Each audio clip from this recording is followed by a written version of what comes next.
నమస్తే, good morning, welcome to morning paper analysis. నేను సిరాజ్. తెలుగు రాష్ట్రాల్లో ఉన్నటువంటి వార్తాపత్రికల్లోని ప్రధాన అంశాలను ఒకసారి పరిశీలిద్దాం. ముందుగా ఈనాడు విషయానికి వద్దాం. ఈనాడు తెలంగాణలో వేసినటువంటి ప్రధానమైనటువంటి అంశాలు ఒక్కసారి మనం చూస్తే, ఫిబ్రవరిలో పుర పోరు అనేటువంటి అంశాన్ని ఇక్కడ ప్రధానంగా హైలైట్ చేయడం జరిగింది. జీహెచ్ఎంసీతో కలిపి రెండో వారంలో నిర్వహణ. సో విద్యార్థులకు పరీక్షలు మొదలయ్యేలోగా చేయాలన్నటువంటి భావనను ప్రభుత్వం చేస్తున్నటువంటి పరిస్థితి. అయితే అప్పటికీ పాలక వర్గాలు ఉండేటువంటిది 4 చోట్ల మినహాయింపు అనేటువంటి అంశాన్ని ఇక్కడ ప్రధానంగా హైలైట్ చేయడం జరిగింది. మున్సిపల్ ఎలక్షన్స్ కి సంబంధించి ప్రభుత్వం ముందడుగు వేస్తున్నటువంటి పరిస్థితి కనబడుతుంది. ఈ నేపథ్యంలో వచ్చే ఏడాది ఫిబ్రవరిలో దీనికి సంబంధించినటువంటి ఏదైతే ప్రాసెస్ ఉందో ఆ ప్రాసెస్ ని పూర్తి చేయాలి అనేది మాత్రం ప్రభుత్వం ప్రధానంగా ముందుకు వెళ్తున్నటువంటి పరిస్థితి. అయితే దీనికోసం మాత్రం ఈ ఎన్నికల్ని ఉంచుకొని దాదాపు అంటే ఆల్మోస్ట్ విద్యార్థులకి పరీక్షలు కూడా అదే సమయంలో ఏదైతే ఫిబ్రవరి మార్చి సమయంలో వచ్చేటువంటి అవకాశం ఉంది కాబట్టి సో వాటికి దీనికి మధ్య కాన్ఫ్లిక్ట్ లేకుండా చూసుకునేటువంటి ఆలోచనలు ప్రభుత్వం చేస్తున్నట్లు తెలుస్తుంది.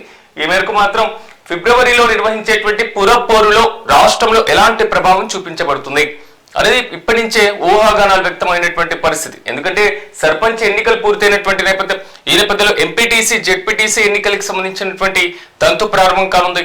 దాంతో పాటుగా జీహెచ్ఎంసీకి సంబంధించినటువంటి ఏదైతే విలీన ప్రక్రియ అంటే డీలిమిటేషన్ ప్రక్రియ ఆల్మోస్ట్ పూర్తయినటువంటి పరిస్థితి.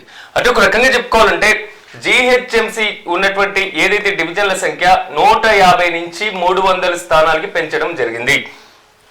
ఇకపైన జీహెచ్ఎంసీ సమావేశానికి 300 మంది కార్పొరేటర్లు హాజరు కాబోతున్నారు. అంటే ఇది ఒక సామాన్యమైనటువంటి విషయం కాదు. ఎందుకంటే దేశంలో ఉన్నటువంటి మున్సిపల్ కార్పొరేషన్స్ లో అతిపెద్ద మున్సిపల్ కార్పొరేషన్ గా జీహెచ్ఎంసీ ఆవిర్భవించింది. ఈ జీహెచ్ఎంసీ దాదాపు 300 మంది కార్పొరేటర్లు దాదాపు 12 జోన్లుగా మరీ ముఖ్యంగా సర్కిల్స్ గా ఇంత భారీ స్థాయిలో రూపొందించడానికి కారణం ప్రభుత్వం చెప్తున్నటువంటి ప్రధానమైనటువంటి అంశం, ఇంత ముందు ఉన్నటువంటి హైదరాబాద్ ప్రాంతం కాకుండా ఓఆర్ఆర్ ప్రాంతం ఏదైతే ఉందో ఆ ఓఆర్ఆర్ ప్రాంతం మొత్తాన్ని కూడా జీహెచ్ఎంసీ పరిధిలోకి తీసుకొని వచ్చి అభివృద్ధి కార్యక్రమాలు, మౌలిక సదుపాయాల కల్పన ఇలాంటి వాటి మీద ప్రభుత్వం దృష్టి పెట్టాలి అనేటువంటి ఆలోచన చేస్తున్నట్లుగా ప్రభుత్వం చెప్తున్నటువంటి విధానం. కానీ ప్రతిపక్షాల ఆరోపణ ఈ ఔటర్ రింగ్ రోడ్ ఏదైతే ఉందో ఓఆర్ఆర్ కి సంబంధించినటువంటి అంశం, సో ఈ లోపల ఉన్నటువంటి పరిధి ఇప్పటికీ కూడా అభివృద్ధి చెందినటువంటి ప్రాంతంగా మిగిలిపోతుంది. ఎందుకంటే కేవలం హైదరాబాద్ నగరంలో ఉన్నటువంటి ప్రధానమైనటువంటి నగరమే కాకుండా ఇతర ఏదైతే సమీప ప్రాంతాలు ఉన్నాయో అవి ఇప్పటికి కూడా మారుమూలమైనటువంటి గ్రామాలుగా అలాగే ఉన్నటువంటి పరిస్థితి. సో అక్కడ కనీసం రోడ్లు లేనటువంటి స్థితి. అంటే ఒక రకంగా చెప్పుకోవాలంటే తాగునీరు, అదేవిధంగా అక్కడ ఉండాల్సినటువంటి కనీస మౌలిక వసతులు ఇలాంటిది లేక అభివృద్ధికి నోచుకోలేక సో అవి జీహెచ్ఎంసీలో విలీనమయ్యాయి అనేటువంటి ఒక్క ప్రాసెస్ తప్ప సో వాటికి అంతగా అభివృద్ధి కార్యక్రమాల్లో ముందంజ కనబడట్లేదు అనేది మాత్రం ఆ ప్రాంత వాసుల, ఆ కాలనీల వాసులు చెప్తున్నటువంటి ప్రధానమైనటువంటి మాట. ఇలాంటి అంశాలు పరిగణలోకి తీసుకున్న ప్రభుత్వం వీటి మీద ప్రత్యేకమైనటువంటి ఫోకస్ పెట్టాల్సినటువంటి అవసరం ఖచ్చితంగా ఉంటుంది. ఎందుకంటే దానికి సంబంధించి నిన్నే గెజెట్ నోటిఫికేషన్ కూడా రావడం జరిగింది. దాదాపు ప్రభుత్వం పూర్తి స్థాయిలో అంటే జీహెచ్ఎంసీని పునర్విభజన చేస్తూ, జీహెచ్ఎంసీని డీలిమిటేషన్ చేస్తూ ఆల్మోస్ట్ ఒక నోటిఫికేషన్ ని కూడా ముందు పెట్టడం జరిగింది ప్రజల ముందు. జీహెచ్ఎంసీ కౌన్సిల్ సమావేశంలో గందరగోళం కనబడినటువంటి సిచ్యువేషన్. ఈ నేపథ్యంలో దాదాపు ఒక 6000 వరకు వినతులు రావడం జరిగింది. ఏదైతే ప్రభుత్వం చెప్పినటువంటి డ్రాఫ్ట్ నోటిఫికేషన్ ఉందో దాంట్లో 6000 వినతుల్లో పూర్తి స్థాయిలో సో మాకు కావాల్సినటువంటి మార్పులు, చేర్పులు అనేటువంటి అంశానికి మాత్రం ప్రభుత్వం కొంతవరకు మొగ్గు చూపేటువంటి అవకాశాలు ఎక్కడైనా ఉన్నాయా అనేటువంటి ఊహాగానాలు కూడా వ్యక్తమైంది. కానీ ప్రభుత్వం వీటిలో కొన్నిటికి సానుకూలంగా స్పందించినట్లుగా ఉంది. పూర్తి స్థాయిలో మాత్రం 300 డివిజన్లకి సంబంధించి జీహెచ్ఎంసీ విలీన ప్రక్రియకు కూడా ఆమోదం తెలుపుతూ నోటిఫికేషన్ ఇవ్వడం జరిగింది. ఇక్కడ కనబడుతున్నటువంటి అంశం, ఒక ఫిబ్రవరిలో ఎన్నికలు జరిగితే జీహెచ్ఎంసీతో కలిపి ఎన్నికల నిర్వహణ జరగబోయేటువంటి అవకాశం ఉంది. ఒకవైపు విద్యార్థుల పరీక్షకు ఆటంకం లేకుండా, మరోవైపు జీహెచ్ఎంసీ అత్యంత కీలకం కాబట్టి హైదరాబాద్ వ్యాప్తంగా ఉన్నటువంటి ప్రధానమైనటువంటి నగరంలో, అతి పెద్దదైనటువంటి నగరంలో, ప్రపంచంలోనే అతిపెద్ద నగరపాలక సంస్థగా ఆవిర్భవించినటువంటి హైదరాబాద్ లో జరిగేటువంటి మున్సిపల్ కార్పొరేషన్ ఎన్నికల్ని అన్ని పార్టీలు ప్రతిష్టాత్మకంగా తీసుకునేటువంటి అవకాశాలు కనిపిస్తున్నాయి. సో దాదాపు దీన్ని కూడా ఒక మినీ అసెంబ్లీ పోరుగా భావిస్తూ ఉంటారు. సో అలాంటి మినీ అసెంబ్లీ పోరుకు మాత్రం రంగం సిద్ధమైతే మాత్రం పరిస్థితి ఏ విధంగా ఉండబోతుంది అనేది మాత్రం కొంతవరకు ఉత్కంఠ కొనసాగుతూనే ఉంది. అన్ని పార్టీలు ప్రధానంగా ప్రతిష్టాత్మకంగా తీసుకున్నటువంటి పరిస్థితి. అట్ ద సేమ్ టైం ఇక్కడ కనబడుతున్నటువంటి అంశం మాత్రం రాష్ట్ర రాజధాని కాబట్టి రాష్ట్ర రాజధానిలో పరిపాలనకు సంబంధించిన అధికారుల నిర్వహణకు సంబంధించి అత్యంత కీలకంగా మారబోయేటువంటి అంశం కాబట్టి సో పారిశుద్ధ్యం కానివ్వండి, త్రాగునీరు కానివ్వండి, అదేవిధంగా వర్షాల కారణంగా వచ్చేటువంటి ఏదైతే వరదలకు సంబంధించినటువంటి ఇష్యూ కానివ్వండి, మరి ముఖ్యంగా నాలాలకు సంబంధించినటువంటి సమస్య కానివ్వండి, ఇప్పుడు కనబడుతున్నటువంటి ట్రాఫిక్ సమస్య కానివ్వండి, సో ఈ మొత్తం కూడా రాజధాని నగర ప్రాంతంలో విపరీతంగా ఉన్నటువంటి నేపథ్యంలో అది రాష్ట్ర ప్రభుత్వానికి కూడా కొంతవరకు తలనొప్పిగా మారేటువంటి అవకాశం ఉంది. కాబట్టి ఈ అంశాల మీద ప్రత్యేకమైనటువంటి ఫోకస్ పెడుతూ మాత్రం పూర్తి స్థాయిలో ప్రభుత్వం ముందంజలకు వెళ్తున్నటువంటి సిచ్యువేషన్ కనబడుతుంది. ఓకే, ఎన్నికలు జరిగితే ఏ పార్టీకి ఎంతవరకు ప్రభావం చూపిస్తుంది అనే దాని మీద మాత్రం కొంతవరకు ఉత్కంఠ అదేవిధంగా కొనసాగుతున్నటువంటి పరిస్థితి. ఇక అసెంబ్లీకి కేసీఆర్ పాలమూరు రంగారెడ్డి అంశంపైన పోరుబాట, భారీ బహిరంగ సభ, పార్టీ నేతల సమావేశంలో భారత అధినేత స్పష్టీకరణ అనేటువంటి అంశాన్ని ఇక్కడ ప్రధానంగా హైలైట్ చేయడం జరిగింది. సో ఎట్టకేలకు మాజీ ముఖ్యమంత్రి బీఆర్ఎస్ పార్టీ అధినేత కేసీఆర్ అసెంబ్లీకి రాబోతున్నారు అనేటువంటి అంశాన్ని ఇక్కడ ప్రధానంగా హైలైట్ చేయడం జరిగింది. సో రాష్ట్రంలో నెలకొన్నటువంటి తాజా రాజకీయ పరిణామాలపైన, రాష్ట్రంలో నెలకొన్నటువంటి తాజా పరిస్థితులపైన నిన్న పార్టీకి సంబంధించినటువంటి ముఖ్య నేతలతో మాత్రం అధినేత సమావేశమైనట్లుగా తెలుస్తుంది. ఈ నేపథ్యంలో ప్రధానమైనటువంటి ఎజెండా పాలమూరు రంగారెడ్డి అంశం. సో దీని మీద ఒక భారీ బహిరంగ సభకు బీఆర్ఎస్ పార్టీ ప్లాన్ చేసేటువంటి యోచనలో కనిపిస్తున్నారు. పాలమూరు జిల్లా, మహబూబ్ నగర్ జిల్లా కానివ్వండి, రంగారెడ్డి జిల్లా కానివ్వండి, నల్గొండ జిల్లా కానివ్వండి, సో ఈ ఉమ్మడి జిల్లాల్లో ఏదైతే పాలమూరు రంగారెడ్డి ప్రాజెక్ట్ కి సంబంధించినటువంటి ఆ ప్రాంత పరివాహక ప్రాంతాలకు సంబంధించినటువంటి జిల్లాల్లో కూడా భారీ బహిరంగ సభలు నిర్వహించేటువంటి అవకాశాలు కనిపిస్తున్నాయి. సో 29 నుంచి అసెంబ్లీ సమావేశాలు జరగబోతున్నాయి. 29 అసెంబ్లీ సమావేశాలకి కేసీఆర్ వస్తారా రారా అనేటువంటి క్వశ్చన్ మార్క్ నెలకొన్నటువంటి పరిస్థితి. కానీ ఇప్పటికీ ఒక క్లారిటీ అయితే వచ్చేటువంటి అవకాశాలు ఉన్నాయి. సభకు హాజరు కాబోతున్నారు మాజీ ముఖ్యమంత్రి. సో సభకు హాజరైతే ఏం జరగబోతుంది?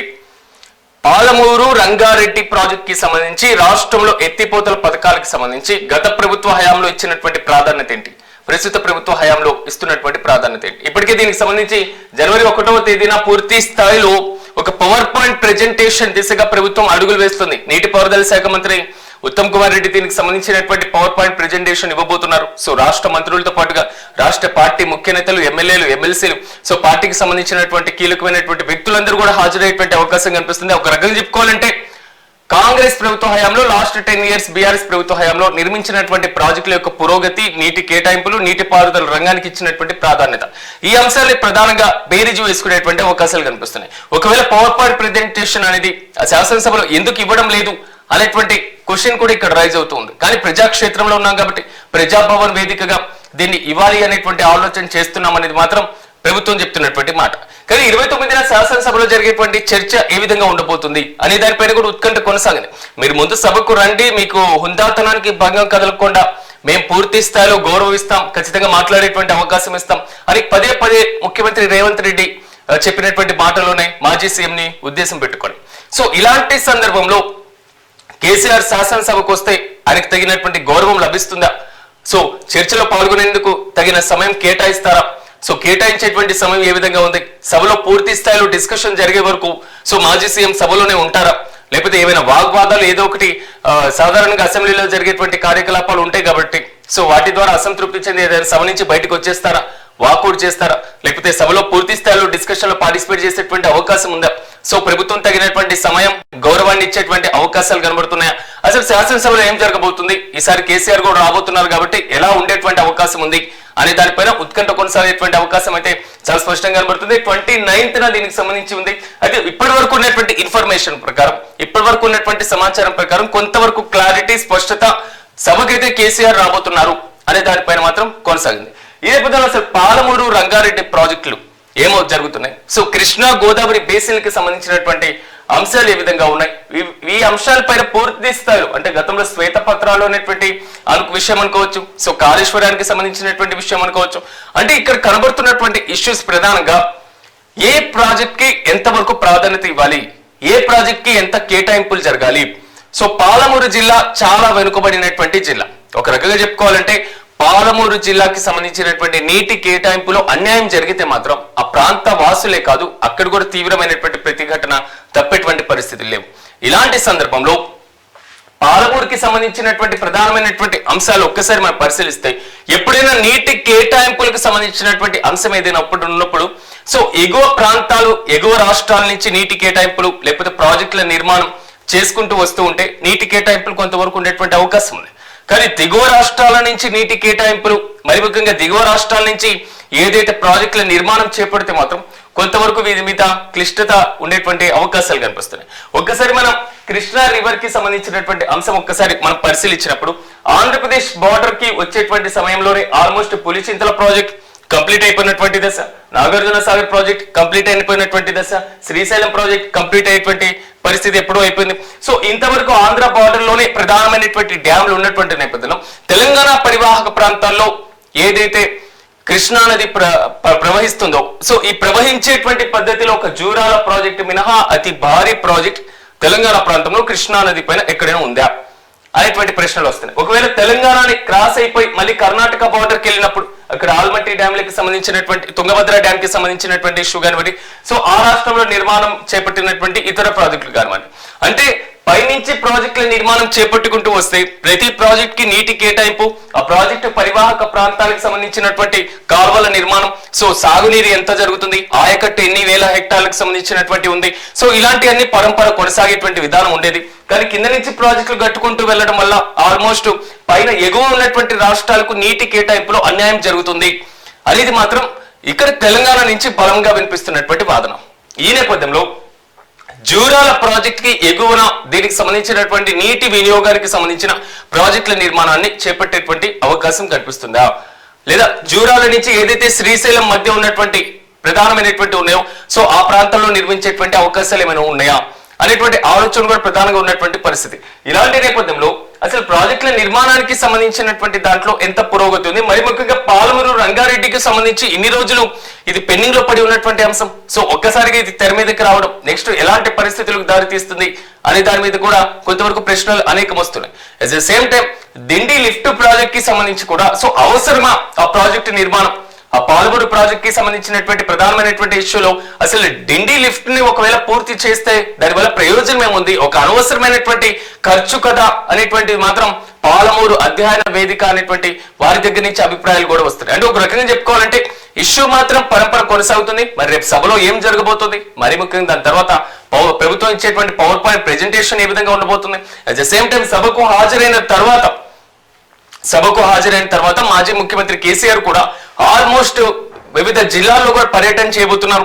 సో జిల్లాల పర్యటనలో ప్రభుత్వాన్ని ఎండగట్టి మరి ముఖ్యంగా పాలమూరు రంగారెడ్డి ప్రాజెక్ట్ కి సంబంధించి బీఆర్ఎస్ స్టాండ్ ఏ విధంగా ఉంది అనేది ప్రజలకు ఏ విధంగా తీసుకొని వెళ్తారు అనేటువంటి ఇష్యూ కూడా ఇక్కడ కీలకంగా మారబోతుంది. ఒకవైపు స్థానిక సంస్థల ఎన్నికలు పూర్తయిపోయి, సో ఎంపీటీసీ జెడ్పీటీసీ ఎన్నికలు ఉన్నాయి, మరోవైపు ఇందాక మనం అనుకున్నట్లుగా ఫిబ్రవరిలో దీనికి సంబంధించి మున్సిపాలిటీకి సంబంధించి మున్సిపల్ కార్పొరేషన్ కి సంబంధించి ఎన్నికలు జరగబోతున్నాయి. సో ఇలాంటి సమయంలో ఇలాంటి పరిస్థితుల్లో నీటిపారుదల రంగానికి సంబంధించినటువంటి అంశాలు తెర మీదకి వచ్చినటువంటి నేపథ్యంలో నీళ్లు నిధులు నియామకాలు తెలంగాణ ఉద్యమానికి ఊపిరి, ఇవి ప్రధానంగా కనిపిస్తూ ఉంటాయి. సో ఇలాంటి అంశంలో నీటిపారుదల రంగం ద్వారా నీటిపారుదల వ్యవస్థకు సంబంధించినటువంటి ఇష్యూ ద్వారా తెలంగాణ సెంటిమెంట్ మరోసారి పునరావృతం అవుతుందా అనేటువంటి ప్రశ్నలు కూడా కనిపిస్తున్నాయి. మరి ఎంతవరకు ఆ సెంటిమెంట్ పండుతుంది, సో వచ్చేటువంటి ఈ అంశాలు ఈ సమస్యలకు సంబంధించి వివిధ పార్టీల చర్చలు ఎంతవరకు పురోగతినిస్తాయో మనం కూడా వేచి చూడాల్సినటువంటి పరిస్థితి ఉంటుంది. సో అప్పుడు కేంద్రీకృతం ఇప్పుడు విస్తృతం అనేటువంటి అంశం, అవినీతికి సంబంధించి భాజపా సర్పంచుల ఆత్మీయ సమ్మేళనంలో కిషన్ రెడ్డి ఆరోపణ, సో ఆదిలాబాద్ లో క్రిటికల్ కేర్ యూనిట్ భవన ప్రారంభం అనేటువంటి అంశాన్ని ఇక్కడ ప్రధానంగా హైలైట్ చేశారు. సో భారతీయ జనతా పార్టీకి సంబంధించినటువంటి సర్పంచ్ అభివృద్ధుల ఆత్మీయ సమ్మేళన కార్యక్రమానికి సంబంధించినటువంటి దానిలో కిషన్ రెడ్డి పార్టిసిపేట్ చేయడం జరిగింది. ఒకసారి ఆంధ్రజ్యోతి విషయానికి వెళ్దాం. ఆంధ్రజ్యోతిలో ఉన్నటువంటి ప్రధానమైనటువంటి అంశాలు ఒక్కసారి మనం పరిశీలిస్తే, దేశానికి జనాభాయే ఆస్తి, ప్రతి జంట 3 పిల్లల్ని కనాలి, సో వృద్ధ ప్రపంచంలో యువ దేశం మనమే. అదేవిధంగా ముఖ్యమంత్రి చంద్రబాబు చేసినటువంటి కామెంట్స్ ఇక్కడ ప్రధానంగా హైలైట్ చేశారు. ప్రపంచవ్యాప్తంగా 5 కోట్ల భారతీయులు, తలసరి ఆదాయంలో మన వాళ్ళే టాప్, 2047 నాటికి ప్రపంచంలో నెంబర్ 1 మనమే. సో మన కుటుంబం విలువలు గొప్పవి, పిల్లలకు పురాణాల గురించి చెప్పాలి, స్పైడర్ మ్యాన్ కన్నా హనుమాన్ బలవంతుడు. సో భారతీయ విజ్ఞాన సమ్మేళనంలో ముఖ్యమంత్రి చేసినటువంటి కామెంట్స్ ఇక్కడ ప్రధానంగా హైలైట్ చేయడం జరిగింది. ఒకసారి ఈ డిస్కషన్ అనేది ఇప్పుడు కాదు, గత 3-4 దశాబ్దాల నుంచి సాగుతున్నటువంటి పరిస్థితి ఉంది. భారతదేశంలో జనాభా విపరీతంగా పెరిగిపోతున్నటువంటి నేపథ్యంలో ఎప్పుడు 1970 దశకంలో 70-80 ఆ దశకంలో ప్రధానంగా జనాభా నియంత్రణ మీద విపరీతమైనటువంటి ఫోకస్ పెట్టడం జరిగింది. దేశంలో ఆహార ఉత్పత్తి తక్కువగా ఉంది, దేశంలో ఆహార సదుపాయాలు సరిగ్గా లేవు. సో తాగునీటితో పాటుగా మౌలిక సదుపాయాల కల్పన కూడా కీలకంగా మారుతుంది. దేశంలో నిరుద్యోగం విపరీతంగా పెరిగిపోతుంది, నిరుద్యోగంతో పాటుగా తలసరి ఆదాయం క్రమంగా తగ్గిపోతున్నటువంటి పరిస్థితి కనబడుతుంది. సో పేదరికం ఇంకా ఎక్కువగా ఉండేటువంటి అవకాశాలు ఉన్నాయి. ఇలాంటి సమయంలో అందరికీ కనబడినటువంటి ఒక పెద్ద సమస్య జనాభా పెరుగుదల వల్ల నిరుద్యోగ సమస్యలు వస్తున్నాయి, పేదరికం పెరిగిపోతుంది, ఆదాయ అసమానతలు పెరిగిపోతున్నాయి. సో అభివృద్ధికి సంబంధించినటువంటి అంశాలు కానివ్వండి, తక్కువ తలసరి ఆదాయం కానివ్వండి, ఆర్థిక అభివృద్ధిలో వెనుకబాటు కానివ్వండి, ఇలాంటి అనేక సమస్యలు కనిపించినప్పుడు ప్రధానంగా కనిపించిన ఒక సమస్య జనాభా పెరుగుదల. జనాలు ఎక్కువగా ఉన్నారు కాబట్టి, అంటే మంది ఎక్కువైతే మజ్జిగ పల్చన అంటుంటారు పెద్దలు, అంటే అంత కీలకంగా జనాభా పెరుగుదల కూడా ఆ సమస్యగా మారిపోయినటువంటి నేపథ్యం. అప్పుడు జనాభా నియంత్రణ మీద ఫోకస్ పెట్టినటువంటి పరిస్థితి. ఒకరు ముద్దు రెండు హద్దు, ఈ సందర్భాలు కూడా, ఈ నినాదాలు కూడా దేశవ్యాప్తంగా కనిపించినటువంటి పరిస్థితి. బలవంతంగా జనాభా నియంత్రణ ఆపరేషన్లు చేయించినటువంటి పరిస్థితులు కూడా చాలా సందర్భాల్లో ఉన్నాయి. సో ఇలాంటి నేపథ్యంలో క్రమంగా దేశం యొక్క ఏదైతే పురోగతి మారిపోతుంది, దేశం యొక్క ఆలోచన విధానం మారిపోతుంది. ఇప్పుడు జనాభానే భారతదేశానికి కావాలి అనేటువంటి అంశం ఇక్కడ ప్రధానంగా హైలైట్ అవుతున్నటువంటి పరిస్థితి. సో ప్రపంచంలో అత్యధిక జనాభా కలిగినటువంటి దేశంలో మొదటి స్థానంలో చైనా ఉండేది గత 2 ఏళ్ల క్రితం వరకు, కానీ ఇప్పుడు మొదటి స్థానంలో భారతదేశంలో ఉంది. భారతదేశంలో అత్యధిక జనాభా కలిగిన ఇంకా జనాభా ఉండాల్సినటువంటి అవసరం ఎందుకు వస్తుంది అనేటువంటి ప్రశ్నలు కూడా అనేకం రావచ్చు. కానీ ప్రపంచంలో అత్యధిక జనాభా కలిగినటువంటి దేశంగా చైనా మొన్నటి వరకు ఉన్నా ఇప్పటికి కూడా 2వ స్థానానికి పరిమితమైన, కానీ ప్రపంచంలో అత్యధిక వృద్ధ జనాభా కలిగినటువంటి దేశంగా చైనా మాత్రమే ఉంది. భారతదేశంలో ఒక దశాబ్దం వరకు, అంటే మనం అప్పుడు అనుకున్నటువంటి ఏదైతే జనాభా నియంత్రణ పద్ధతుల్ని మనం పాటించి ఎక్కడికక్కడ కంట్రోల్ చేసేసి, సో ఇద్దరే ఉండాలి అనేటువంటి ఆలోచన పెట్టేసి, మీరు లోకల్ బాడీ ఎలక్షన్స్ లో పోటీ చేయాలంటే ఇద్దరికి మించి మీరు పిల్లల్ని కనకూడదు అనేటువంటి నిబంధనలు పెట్టేసి, ప్రభుత్వ ఎంప్లాయీస్ అందరూ ఒకరి ముద్దు రెండు హద్దు అనేటువంటి విధానంతో ముందుకు వెళ్ళాలి అనేసి చెప్పేసి బలవంతపు అయితే జనాభా నియంత్రణ ఆపరేషన్లు చేయించినటువంటి పరిస్థితుల దగ్గర నుంచి, సో అక్కడ తీసుకున్న కఠినమైనటువంటి నిబంధనలన్నీ కూడా వాటి ఫలితాలు ఇప్పుడు వస్తున్నాయి. ఎప్పుడైతే అక్కడ జనాభా కంట్రోల్ అనేది ఏదైతే ప్రాసెస్ సాగిందో, సో ఈ 40-50 ఏళ్ల ఈ సమయంలోనే ఆల్మోస్ట్ సో దేశంలో వృద్ధ జనాభా పెరుగుతూ యువ జనాభా తగ్గిపోయేటువంటి పరిస్థితుల వైపు అడుగులు వేస్తున్నాం. ఒక క్రమంగా చెప్పుకోవాలంటే వృద్ధులు పెరిగిపోయేటువంటి దశ వరకు వచ్చేస్తుంది. అంటే ఇదే కంటిన్యూ కొనసాగితే ఈ సమయంలో కనుక ఖచ్చితంగా జనాభా పెరుగుదల వైపు మొగ్గు చూపితే దీనికి అనేక కారణాలు కూడా కనబడుతున్నాయి. ఒకటి, ఇప్పుడు నేను చెప్పినట్లుగా వృద్ధ జనాభా పెరుగుదల అనేటువంటి అంశం కాగా, రెండోది ఏదైతే దేశవ్యాప్తంగా నియోజకవర్గాల పునర్విభజనకు సంబంధించినటువంటి అంశం. జనాభా ఎక్కువైతే మీకు ఒక పార్లమెంట్ స్థానం వస్తుంది, జనాభా ఎక్కువగా ఉంటే సరిపోయేటువంటి జనాభా ఉంటే మీకు ఒక అసెంబ్లీ స్థానం వస్తుంది, ఒక మండలం ఏర్పాటైపోయింది, ఒక గ్రామం ఏర్పాటవుతుంది. ఇలాంటి పరిస్థితులు ఉండేవి. కానీ ఒక్కసారి మీరు చూడండి, దక్షిణ భారతదేశానికి సంబంధించినటువంటి రాష్ట్రాలు మాత్రమే, కర్ణాటక కానివ్వండి, తెలంగాణ కానివ్వండి, ఆంధ్రప్రదేశ్ కానివ్వండి, తమిళనాడు కానివ్వండి, పాండిచ్చేరి కానివ్వండి, గోవా కానివ్వండి, లేకపోతే కేరళకు సంబంధించినటువంటి అంశం కానివ్వండి, యానం కానివ్వండి, పాండిచ్చేరిలో అంతర్భాగంగా ఉంది. సో ఇలాంటి దక్షిణాది రాష్ట్రాలు మాత్రమే కఠినమైనటువంటి జనాభా నియంత్రణ పద్ధతులు ఆ రోజుల్లో అవలంబించినటువంటి పరిస్థితి. ఉత్తరాది రాష్ట్రాలు ఒకసారి మన బీహార్ చూసినా, ఉత్తరప్రదేశ్ చూసినా, సో ఉత్తర భారతదేశంలో ఉన్నటువంటి రాష్ట్రాలన్నీ కూడా జనాభా నియంత్రణ మీద అంతగా ఫోకస్ పెట్టలేదు.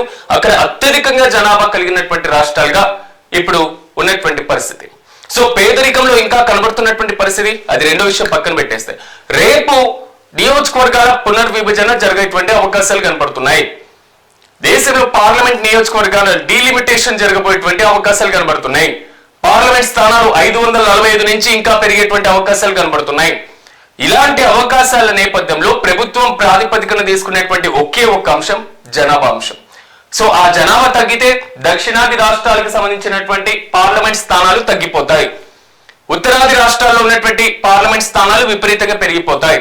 ఉత్తరాది రాష్ట్రాల్లో పార్లమెంట్ స్థానాలు విపరీతంగా పెరిగిపోతే ఒక దేశ ప్రధానమంత్రిని, ఒక దేశంలో ఉన్నటువంటి కేంద్ర మంత్రుల్ని, ఒక దేశ అధినేతల్ని నిర్ణయించేటువంటి అధికారం మొత్తం ఉత్తరాది రాష్ట్రాలకే వెళ్ళిపోతుంది అనేది ఇక్కడ ఒక ప్రధానమైనటువంటి సమస్యగా వచ్చింది. అందుకే ఏపీ సీఎం చంద్రబాబు అయినా, సో తమిళనాడు సీఎం స్టాలిన్ అయినా ఈ మధ్య కాలంలో విపరీతంగా ఫోకస్ పెడుతున్నటువంటి అంశం మీరు జనాభాని కనండి, పిల్లల్ని పెంచి పోషించండి, మంచి మార్గదర్శకులుగా ముందుకు తీసుకువెళ్ళండి అనేటువంటి అంశాల మీద ప్రధానంగా ఫోకస్ పెట్టడానికి కారణం కూడా ఇది ఒక రీజన్.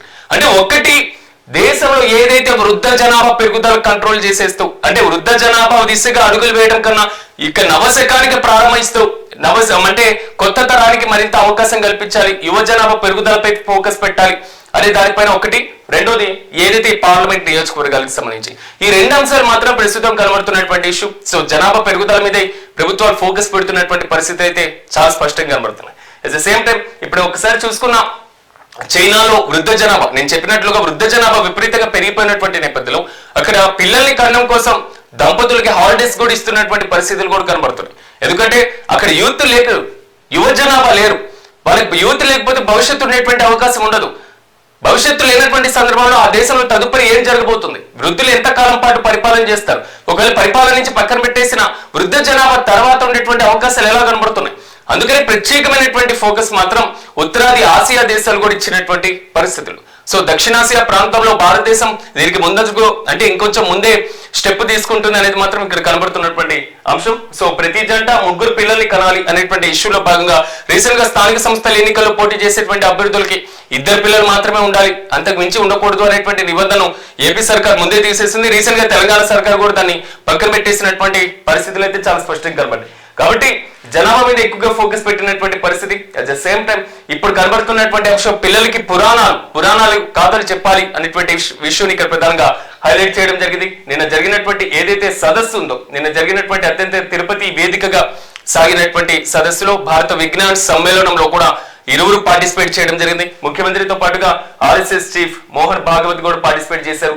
సో భారత్ విశ్వగురు కావాలి, భారతీయులకు రక్తంలోని ధర్మ దృష్టి, విజ్ఞానం అంటేనే ప్రపంచ శ్రేయస్సు, విజ్ఞాన శాస్త్రానికి వివేకం, నైతిక విలువలు జోడించాలి, ఆర్ఎస్ఎస్ చీఫ్ మోహన్ భాగవత్ ఉద్ఘాటన అనేటువంటి అంశాన్ని ఇక్కడ ప్రధానంగా హైలైట్ చేశారు. అంటే ఆల్మోస్ట్ కనబడుతున్నటువంటి అంశం స్పైడర్ మ్యాన్లను చూపించి, లేకపోతే వీడికి ఆ మ్యాన్ ఈ మ్యాన్ అనేటువంటి విషయాలు చూపించి, సో ఇలా ఎగురుతారు, ఇలా చేస్తారు, ఇది చేస్తారు, ఇలాంటి వాటికన్నా హనుమాన్ గురించి మీరు పిల్లలకి చెప్పండి, హనుమాన్ యొక్క బలవంతుడు అనేటువంటి అంశాన్ని పిల్లలకి కథలుగా చెప్పండి, భారతీయ విజ్ఞానాన్ని, భారతీయ సంస్కృతిని, భారతీయ నాగరికతను పిల్లలకి నేర్పించాలి అనేటువంటి అంశాన్ని ఇక్కడ నిన్న వక్తలు ప్రధానంగా చెప్పినటువంటి పరిస్థితి కనబడుతుంది. సో రౌడీజం చేస్తే రాష్ట్ర బహిష్కరణే, రాజకీయాల ముసుగులో నేరాలు చేస్తే ఊరుకోం, సీఎం తిరుపతిలో నూతన పోలీస్ కార్యాలయం ప్రారంభించినటువంటి చంద్రబాబు అనేటువంటి అంశాన్ని ఇక్కడ ప్రధానంగా హైలైట్ చేశారు. ఇక ఆర్టీఐ కమిషనర్లపై కసరత్తు కొలికి చీఫ్ కమిషనర్ గా వజ్జా శ్రీనివాసరావు పేరు పరిశీలన, మరో 5 కమిషనర్లుగా నియమించేటువంటి అవకాశం, 3 లాయర్లకు ఛాన్స్ అనేటువంటి అంశాన్ని ఇక్కడ ప్రధానంగా హైలైట్ చేశారు. రాష్ట్రంలో రైట్ టు ఇన్ఫర్మేషన్ యాక్ట్ కి సంబంధించినటువంటి అంశాన్ని ఇక్కడ ప్రధానంగా హైలైట్ చేశారు. ఒకసారి సాక్షి విషయానికి వెళ్దాం. సాక్షిలో ఉన్నటువంటి ప్రధానమైనటువంటి అంశాలు ఒక్కసారి మనం పరిశీలిస్తే, పాక్ గుండెల్లో సింధూర్ 2.0, పాకిస్తాన్ ను ఆపరేషన్ సింధూర్ 2.0 భయం వెంటాడుతుంది, దీంతో ఎల్ఓసి వద్ద భద్రతను కట్టుదిట్టం చేసింది అనేటువంటి అంశాన్ని ఇక్కడ ప్రధానంగా శీర్షికలో వేయడం జరిగింది. ఆపరేషన్ సింధూర్ కి భారతదేశం ఎప్పుడైనా పూనుకునేటువంటి అవకాశాలు చాలా స్పష్టంగా ఉన్నాయి. సో బంగ్లాదేశ్ తో ఉన్నటువంటి అంతర్గత ఇష్యూస్ కానివ్వండి, రీసెంట్ గా బంగ్లాదేశ్ పాకిస్తాన్ చేసుకున్నటువంటి ఏదైతే రక్షణపరమైనటువంటి ఒప్పందాలుగా ఉన్నాయి, సో ఇంత భారీ క్లిష్టమైనటువంటి పరిస్థితుల నేపథ్యంలో దాయాది దేశాల దగ్గర నుంచి పోరు ఉండేటువంటి అవకాశం ఉంది. కాబట్టి ఒకవైపు ఈశాన్య రాష్ట్రాలకి కొంతవరకు క్లిష్టంగా బంగ్లాదేశ్ మారితే, జమ్మూ కాశ్మీర్ సహా లడక్ కి సంబంధించినటువంటి ప్రాంతాలకు సంబంధించి పంజాబ్ హర్యానా ప్రాంతాలు, రాజస్థాన్ బార్డర్ వరకు ఉన్నటువంటి పరిస్థితుల్లో పాకిస్తాన్ కొంతవరకు ఇబ్బందికరంగా మారుతాయి. సో ఈ 2 దేశాల వెనకాల ఉండి పెద్దన్న పాత్ర పోషించాలి అనేటువంటి ఆలోచన చేస్తున్నటువంటి అమెరికా మద్దతు సహాయం ఈ దేశాలకు అందితే కొంతవరకు భారతదేశానికి ప్రతికూలమైనటువంటి పరిస్థితులు ఉండేటువంటి అవకాశం ఉంది. కాబట్టి ఖచ్చితంగా ఆపరేషన్ సింధూర్ 2.0 ద్వారా ఖచ్చితంగా ప్రభుత్వం ఏదైతే ఉగ్రవాద స్థావరాలు ఉన్నాయో వాటి మీద మరింత ఫోకస్ పెట్టాలి అనేటువంటి ఆలోచన చేస్తున్నట్లుగా తెలుస్తుంది. ఈ నేపథ్యంలోనే ఎల్ఓసి ప్రాంతానికి సంబంధించి ఆ ప్రాంతంలో పూర్తి స్థాయిలో పాకిస్తాన్ కట్టుదిట్టమైనటువంటి భద్రతా చర్యలు తీసుకుంటున్నటువంటి సిచ్యువేషన్ కనబడుతుంది. సో ఎప్పుడు భారత్ ఆపరేషన్ సింధూర్ 2.0 పేరిట దాడి చేస్తుందో అర్థం కాక, so LOC line of control ప్రాంతంలో ఖచ్చితంగా వారి యొక్క భద్రతను పెంచుకుంటున్నటువంటి సిచ్యువేషన్స్ అయితే ప్రెజెంట్ పాకిస్తాన్ లో కనబడుతున్నాయి. ఒకవైపు అంతా భయపడుతూ ఇలా తోక జాడింపు చర్యలకు పాల్పడాల్సినటువంటి అవసరం ఎందుకు వస్తుందో ఎవరికి అర్థం కానటువంటి ప్రశ్న.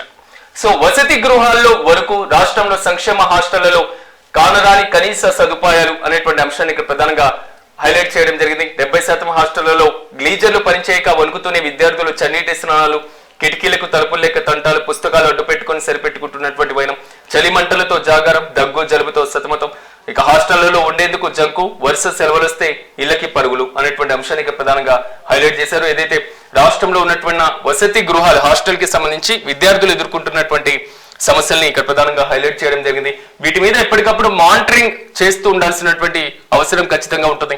ఎందుకంటే ఇంటికి దూరంగా, మరి ముఖ్యంగా పేరెంట్స్ కి దూరంగా వచ్చి చదువు కోసం మాత్రమే హాస్టల్లో ఉండేటువంటి విద్యార్థులు కాబట్టి సో వారికి హాస్టల్లో ఉన్నటువంటి కనీస సదుపాయాలు ఏదైతే తాగునీటితో పాటుగా ఏదైతే హాట్ వాటర్, మరి ముఖ్యంగా ఈ సీజన్ కి కొంతవరకు అవసరం సో పిల్లలకి, సో అవి లేక ఇంకా చలిలోనే సరైనటువంటి కిటికీలు లేక, విండోస్ లేక, డోర్స్ లేక, సో పుస్తకాలతో సర్దుబాటు చేసుకుని ఉంటున్నటువంటి సిచ్యువేషన్స్ లో ఉంటే మాత్రం వారు వెళ్ళి చదువుకున్న ఆ చదువు కనీసం మైండ్కి ఎక్కేటువంటి పరిస్థితి కూడా చాలా తక్కువగా ఉంటుంది.